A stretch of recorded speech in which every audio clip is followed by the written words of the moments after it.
Hello বন্ধুরা, career space YouTube চ্যানেলে আপনাদের সকলকে স্বাগত জানাই। আশা করি আপনারা সবাই ভালো আছেন। আজকে এই মুহূর্তে শিক্ষক নিয়োগ সংক্রান্ত যে সবচেয়ে গুরুত্বপূর্ণ আপডেট উঠে এসেছে, বিস্তারিত সেই সম্পর্কে আলোচনা করব।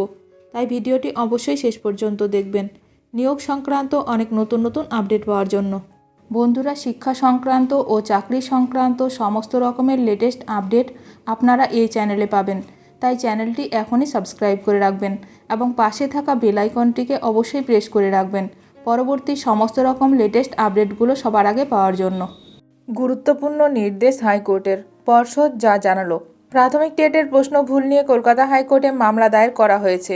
এবার 2017 এবং 2022-এর টেটে ভুল প্রশ্ন মামলায় যাচাইয়ের জন্য কলকাতা বিশ্ববিদ্যালয়, বিশ্বভারতী বিশ্ববিদ্যালয় ও প্রাথমিক শিক্ষা পর্ষদের প্রতিনিধিদের নিয়ে গঠিত বিশেষ কমিটিকে আগামী 8 সপ্তাহের মধ্যে কাজ সম্পন্ন করার নির্দেশ দিল কলকাতা হাইকোর্ট।